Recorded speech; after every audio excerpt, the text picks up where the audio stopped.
Paper की रोटी, notes का अचार, बुक्स की चटनी, क्वेश्चन की बहार, टीचर की दुश्मनी, दोस्तों का प्यार, मुबारक हो आप सभी को एग्जाम का त्यौहार। तो कैसे हो मेरे सभी पढ़ाकू भाई बहनों। आज की वीडियो के अंदर हम बात करने वाले हैं बीए प्रोग्राम फर्स्ट सेमेस्टर के जितने भी स्टूडेंट्स हैं उन लोगों ने जो भी सब्जेक्ट लिया है इंग्लिश के अंदर, जो कि सभी स्टूडेंट्स को मिला है ऑल यूजी कोर्सेज के अंदर। सेमेस्टर 1 के जितने स्टूडेंट्स हैं जिनका कोर्स क्रेडिट 2 है, स्किल इन्हेंसमेंट कोर्स इंग्लिश में कम्युनिकेशन इन एवरीडे लाइफ। ये जो आपका कम्युनिकेशन इन एवरीडे लाइफ है, ये आपका BA programme first semester, second semester और थर्ड सेमेस्टर तीनों के अंदर है। और चाहे आप student school of open learning के हैं, चाहे आप एनसी वेब के हैं, तो कोई भी स्टूडेंट होगा उसके पास ये कम्युनिकेशन इन एवरीडे लाइफ वाली बुक जो है जरूर होगी। तो इसके अंदर से आज हम बात करने वाले हैं मोस्ट इंपॉर्टेंट क्वेश्चन के बारे में, और आपको सिर्फ उतना ही पढ़ना है अपने एग्जाम के पॉइंट ऑफ व्यू को देखते हुए। तो टेबल ऑफ कंटेंट्स देख लेते हैं हम यहाँ पर। तो यूनिट नंबर 1 के अंदर जो हम डिस्कस करने वाले हैं आज, वो है थ्योरी ऑफ कम्युनिकेशन। अब थ्योरी ऑफ कम्युनिकेशन में आपको बहुत सारी चीजें यहाँ पर दी गई है, पर क्या होगा कि आपके समय की नजाकत को देखते हुए और एग्जाम की बिल्कुल जो है निकटता को देखते हुए हम लोगों ने क्या किया, मैंने आपके लिए जो है पीडीएफ तैयार कर दी है। तो आपको इस वीडियो के अंदर जो है पीडीएफ के थ्रू जो है मैं आपको सारे के सारे आंसर्स देने वाला हूं। और जिस बच्चे को भी ये वीडियो पसंद आए और उसके बाद अगर उसको पीडीएफ चाहिए तो वो मुझे जो है व्हाट्सएप मैसेज छोड़ सकते हैं, या फिर आप मुझे कमेंट सेक्शन में बता सकते हैं। तो कमेंट सेक्शन में जिन बच्चों का मुझे मैसेज मिलेगा, मैं ये पीडीएफ जो है वो आपको डिस्क्रिप्शन लिंक के द्वारा जो है आपको प्रोवाइड करा दूंगा। तो आइए देरी ना करते हुए वीडियो को स्टार्ट कर लेते हैं। तो वीडियो है हमारी ऑल यूजी कोर्सेज सेमेस्टर 1 की, जिसमें communication in everyday life as per the UGC 2022 and national education policy 2020 के तहत जो भी चेंजेस आए हैं वो सब कुछ इसके अंदर है, और आपको बिल्कुल नया पैटर्न मिलने वाला है। तो चलिए वीडियो को देरी ना करते हुए स्टार्ट करते हैं। Unit number 1 theory of communication, यानी कि संचार का सिद्धांत। अब थ्योरी ऑफ कम्युनिकेशन जो है यूनिट नंबर 1 में अगर हम बात करें तो इसके इंट्रोडक्शन की बात की गई है, जिसमें आपका सबसे पहला क्वेश्चन पूछा जाएगा, व्हाट इज कम्युनिकेशन। अब कम्युनिकेशन से आप क्या समझते हो। सबसे पहला क्वेश्चन जो आपके सामने आया कि आप कम्युनिकेशन से क्या समझते हो, तो ये क्वेश्चन जानने के लिए आपको क्या करना है, मुश्किल से आपको 10 मिनट लगेगी और एक क्वेश्चन आपको याद हो जाएगा। तो यहां मैंने आपको थोड़ा सा कंटेंट आपकी बुक में से लिया, थोड़ा सा मैंने रिसर्च किया और उसके बाद में आपको एक प्रॉपर आंसर बनाकर दे दिया है, जिससे कि आप अगर आपके क्वेश्चन पेपर में पूछा जाता है तो आप पूरे नंबर ले सकते हैं। तो चलिए स्टार्ट करते हैं इसके आंसर की तरफ। तो इसका आंसर है द वर्ड कम्युनिकेशन। जो वर्ड है communication is used to mean, ये इसलिए इस्तेमाल किया जाता है is used to mean any activity in which information, emotion and feelings are conveyed from one to another. कि जो कम्युनिकेशन वर्ड है, कम्युनिकेशन का जो मतलब है वो क्या होता है, वो कोई भी प्रक्रिया, जो भी कोई क्रिया है जिसके द्वारा क्या होगा, कोई भी इंफॉर्मेशन, कोई भी इमोशन, भावनाएं, कोई भी फीलिंग जो है एक जगह से दूसरी जगह पर जो है वो कन्वे की जाएगी, यानी कि ट्रांसफर की जाएगी। The word communication is derived from Latin word. तो ये जो वर्ड कम्युनिकेशन है ये जो है कहां से निकला है, ये लैटिन भाषा का एक शब्द है जिसका मतलब है, जिसका नाम है कम्युनिकेयर। अब कम्युनिकेयर जो वर्ड है, ठीक है, ये जो वर्ड है इसका एग्जैक्ट मीनिंग क्या होता है, इसका मतलब होता है भैया which means to share. To share का मतलब कोई चीज शेयर करना। अब शेयर क्या करेंगे कि कोई भी अगर हमें इंफॉर्मेशन देनी है, कोई भी विचार है, आइडिया है, कोई भी इमोशन है, कोई भी नॉलेज है, अगर लोगों के बीच में amongst the people to share meaning. तो कहने का मतलब क्या है कि अगर हम किसी भी विचार को, किसी भी अगर सूचना को, किसी भी भावना को, नॉलेज को अगर हम लोगों के बीच में शेयर करते हैं तो उसे हम कम्युनिकेशन कहते हैं। तो यहां तक आपको समझ में आ गया। तो चलिए आगे चलते हैं। तो आप सारे पढ़ाकू हैं, बहुत अच्छी तरीके से आप वीडियो को देख रहे हैं और समझ पा रहे हैं सारी चीज़ों को। तो सबसे पहला यहाँ पर एक और मैंने पॉइंट लिखा है कि आपको अच्छी तरीके से क्लियर हो जाए कि कम्युनिकेशन है क्या। तो यहाँ पर एक और लाइन लिखी है कि communication is the process of 2 और मोर पीपल और group exchanging information, idea, thought and feeling. तो देखो यहाँ पर साधारण शब्दों में ही मैंने बता दिया कि कम्युनिकेशन क्या है, एक ऐसा प्रोसेस है जहाँ पर कोई भी दो व्यक्ति, यानी कि एक तो एयर और दूसरा यहाँ, ठीक है। तो भैया ये चिंटू, ये मिंटू, तो चिंटू ने कोई बात इसको बोली और मिंटू ने इसको बात बोली, तो ये दो लोगों के बीच में कोई भी इंफॉर्मेशन, जैसे इसने बताया चिंटू तेरी मम्मी तुझे ढूंढ रही है पिटाई करने के लिए, तो मिंटू ने क्या करा, चिंटू तक वो बात पहुंचा दी। तो इसने क्या करा कि कोई इंफॉर्मेशन एक्सचेंज की, ठीक है। फिर इसने क्या बोला कि भाई मेरे पास एक आइडिया है, तू एक काम कर, तू मेरे घर आ जा और मैं बोलूंगा मेरे साथ था। तो इसने एक आइडिया शेयर कर दिया। फिर मिंटू को एकदम ही विचार आया, उसको थॉट आया, उसने कहा नहीं यार मम्मी बहुत मारेगी, ऐसा कुछ नहीं है। तो फिर इसने क्या बोला, अरे ऐसा कुछ नहीं है यार, तेरी मम्मी तो बहुत अच्छी हैं, वो बहुत अच्छे से तेरे को मतलब जो है लाड़ प्यार करती है, यानी कि उसने अपनी फीलिंग शेयर की। तो इसने जो भी बोला, इसने जो भी सुना, तो दो लोगों के बीच में जो भी यहाँ पर जो इन्फॉर्मेशन, आइडिया, थॉट्स और फीलिंग जो एक्सचेंज हो रही हैं, इसी को हम क्या बोलेंगे, कम्युनिकेशन बोलेंगे। अब चाहे ये दो लोगों के बीच में हो, चाहे फिर ये पूरे ग्रुप के अंदर हो, चाहे उससे ज़्यादा लोगों के बीच में हो, तो जब भी कभी एक व्यक्ति या फिर एक ग्रुप या कोई भी एक जगह से विचार को भेज रहा है और दूसरी जगह उस विचार को रिसीव किया जा रहा है, और वहाँ से भी कोई विचार या इन्फॉर्मेशन या फीलिंग या थॉट आ रहे हैं और उसे आप रिसीव कर रहे हैं, तो इसी को हम क्या बोलेंगे, इसे हम बोलेंगे कम्युनिकेशन। ठीक है। अब it is a basic human activity that enables individuals to communicate with one another and exchange ideas, feeling and experience। तो देखो यहाँ पर क्या बोला गया दूसरा, कि ये जो है ना बेसिक ह्यूमन एक्टिविटी है, तो ये सबसे पहले मानव क्रियाकलाप में आती है, और अगर ये एक्टिविटी ना हो तो हमारा जीवन ही मतलब जो है बहुत ज़्यादा बेकार हो जाएगा। Without communication we can not think our life, कि हमारी कम्युनिकेशन के बिना जीवन का जो है ना आकलन भी करेंगे हम, उसका मूल्यांकन भी करेंगे, उसकी अगर हम सोचेंगे भी ना उसके बारे में, तो वो बेकार है। तो कम्युनिकेशन क्या हो गया, ये बेसिक ह्यूमन एक्टिविटी होती है जो क्या करती है, एक व्यक्ति को दूसरे व्यक्ति के विचार, उसकी भावनाएं, उसके एक्सपीरियंस को जो है शेयर करती है। अब उसके बाद यहाँ पर और जो आपकी बुक के अंदर लाइन दी गई थी वो क्या थी, दी वेदर वी कम्युनिकेट और मिसकम्युनिकेट, चाहे हम कम्युनिकेट करें या मिसकम्युनिकेट करें, कम्युनिकेशन का एक अपना खुद की एक अपनी पहचान होती है। Communication has a significant role in our daily life, हमारे डेली लाइफ के अंदर कम्युनिकेशन की एक अलग ही पहचान है। As we spend a lot of time communicating, कि सबसे ज़्यादा हम क्या करते हैं, अपना कम्युनिकेटिंग में जो है अपना टाइम स्पेंड करते हैं पूरे दिन में।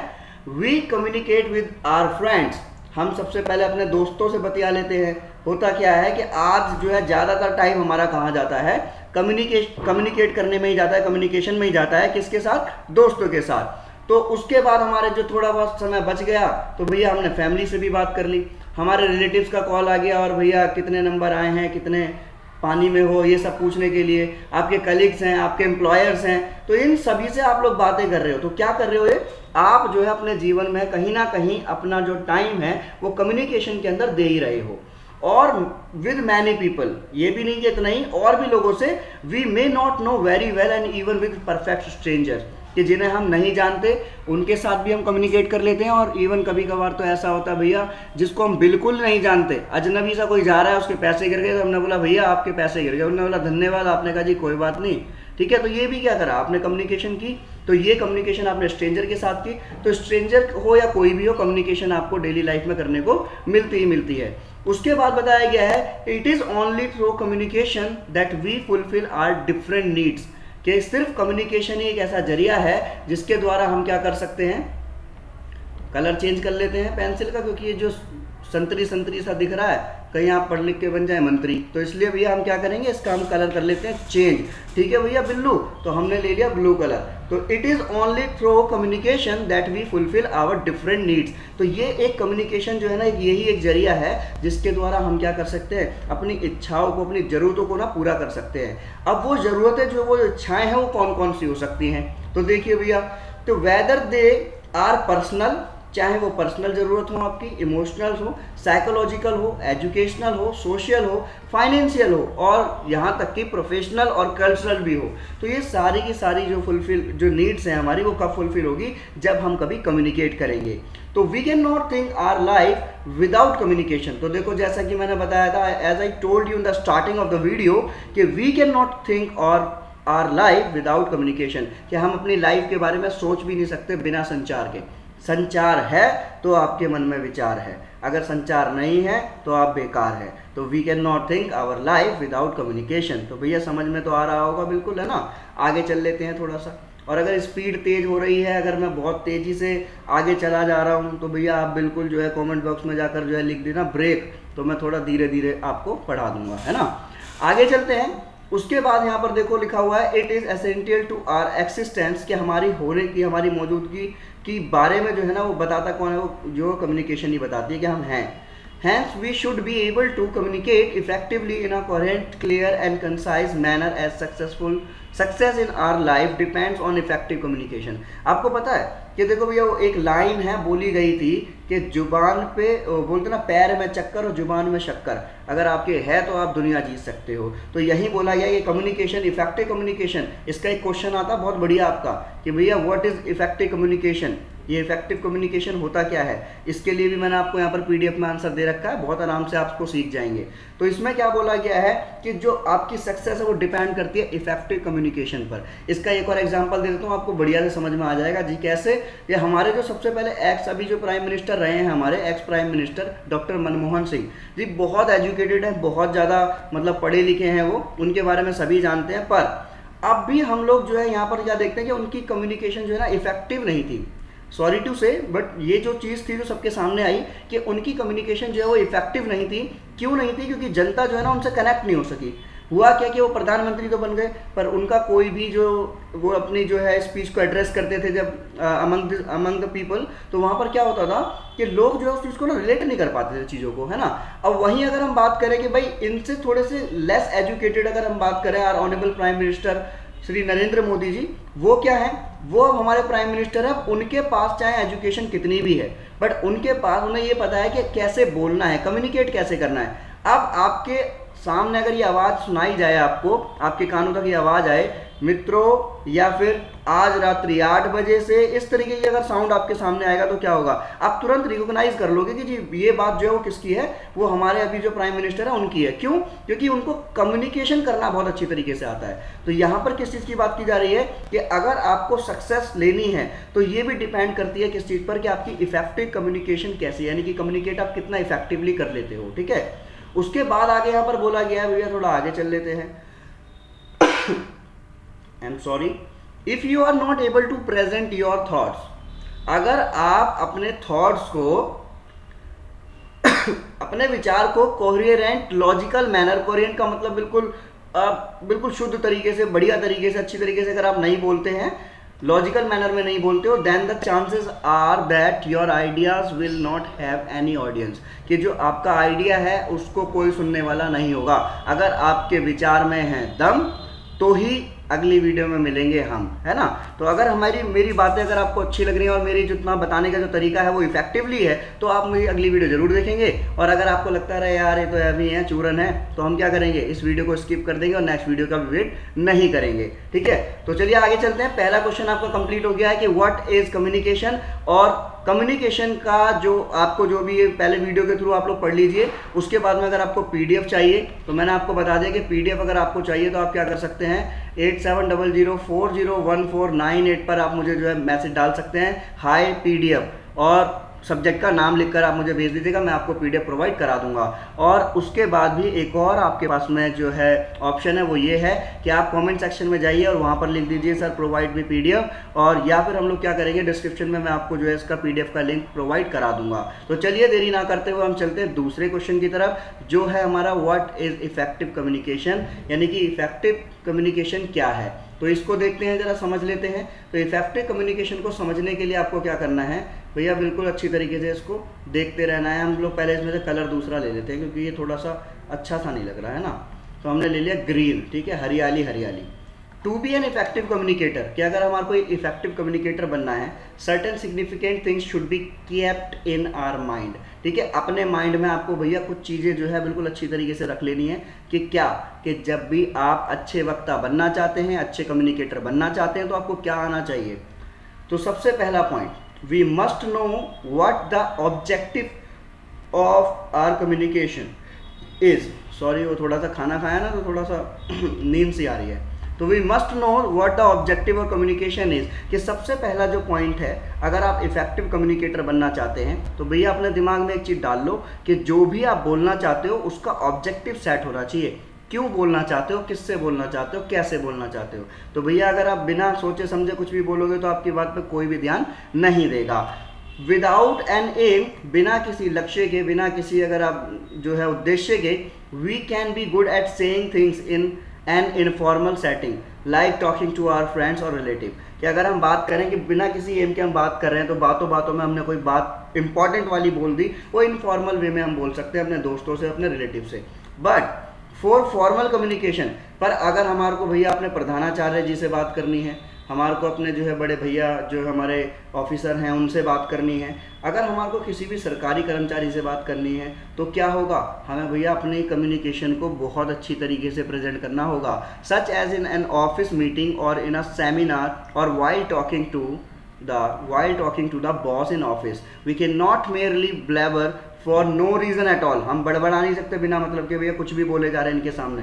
We need to have a concrete aim or objective in mind, कि हमारे माइंड के अंदर भैया एक ऐसा ऑब्जेक्टिव सेट होना चाहिए कि मैं अपने बॉस से कुछ पूछने जा रहा हूँ या कुछ बोलने जा रहा हूँ तो उसका मेन टारगेट आपको पता होना चाहिए, तब आपको क्या मिलेगा, रिवॉर्ड मिलेगा, यानी कि आपको एक ट्रॉफी मिल जाएगी बॉस की तरफ से। अगर आप बिल्कुल बढ़िया तरीके से अपनी प्रेजेंटेशन को लेकर गए और आपने कहा सर ये लो, आपने जो टास्क दिया था वो कंप्लीट हो गया, तो क्या होगा, जब आप बिल्कुल अच्छी तरीके से अपनी बात को वहाँ तक पहुँचाओगे तो आपको जो है बहुत अच्छा माना जाएगा। तो इफेक्टिव कम्युनिकेटर की सबसे पहली पहचान कि आपको अपना जो है ऑब्जेक्टिव सेट रखना है।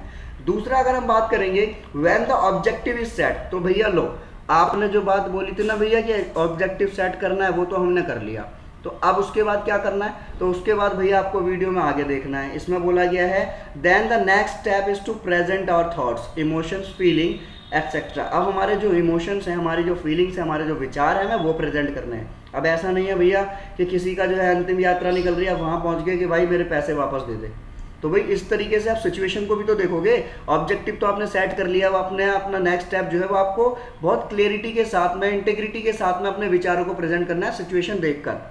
If we are not able to present our thoughts clearly, then how can we expect the listener to understand and respond?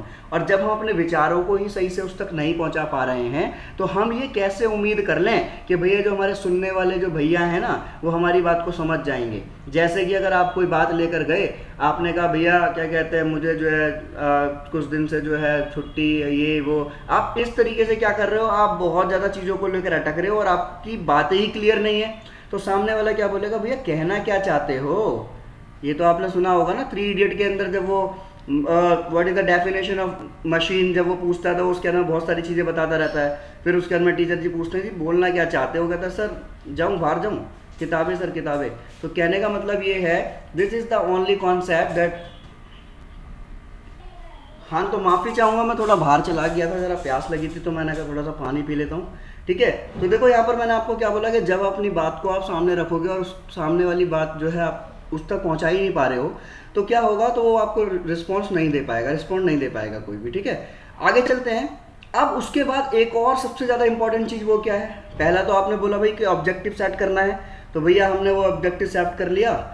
दूसरा मैंने बोला कि भैया आपको क्या करना है, ऑब्जेक्टिव सेट करने के बाद में अपनी बात को अच्छी तरीके से, अपने विचारों को, इमोशंस को, फीलिंग को सामने वाले के दिमाग में अच्छी तरीके से डाल देना, वो भी आपने कर लिया।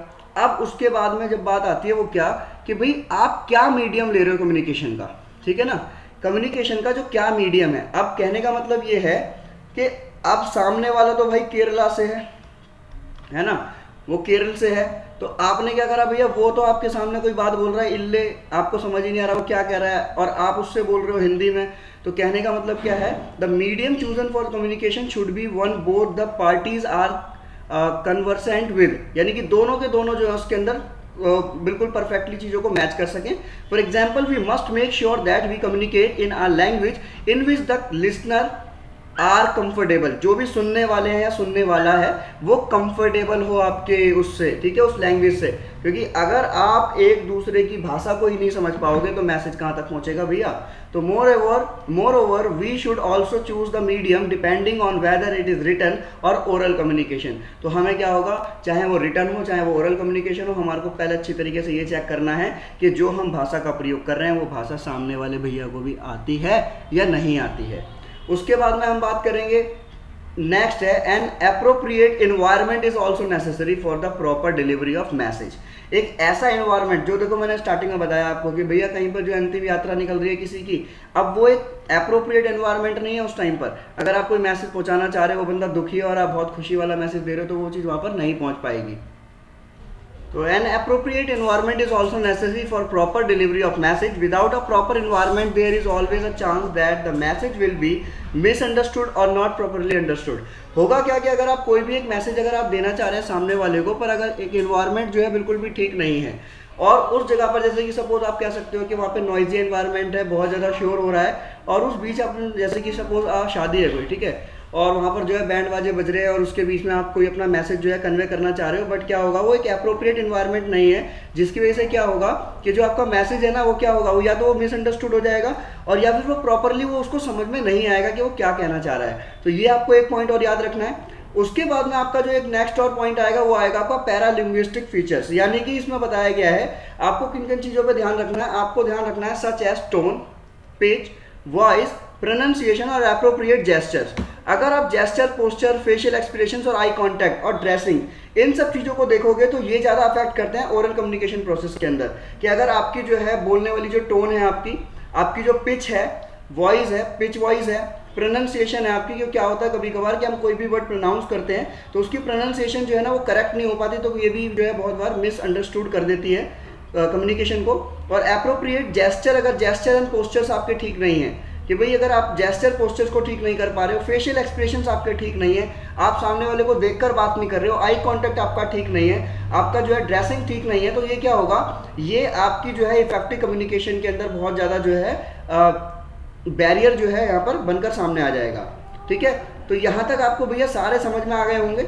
अब उसके बाद में बात आती है हमारे जो इस क्वेश्चन में से, यानी कि इस चैप्टर में से एक और क्वेश्चन आपका सामने आता है. वो क्वेश्चन है आपका what do you understand by feedback. अब फीडबैक क्या है and why is it important, और फीडबैक इंपॉर्टेंट क्यों होता है.